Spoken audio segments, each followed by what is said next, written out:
Another common question is, how can I get my breather to last longer?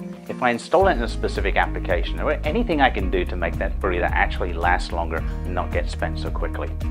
Well, one simple thing that you can do is make sure that that breather is mounted in a location where it's not exposed to direct humidity or direct moisture. And while that's not always possible, in some applications like inside the machine hood on a paper machine or right next to a steam turbine, we can actually relocate the breather to a point where it's not bathed in steam or bathed in moisture.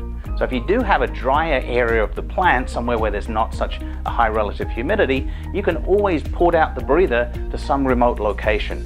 Because we're not talking about liquid flow, we're talking about gas flow, it really doesn't matter how far you port that breather out. You can run that line 30, 40, 50 feet, the breather will still be effective. Just make sure that you know the flow rate requirements for the machine, match that with the CFM rating of the breather, and again, you can remote mount that breather. It should make the breather last a lot longer and mean that you don't change them out quite as frequently.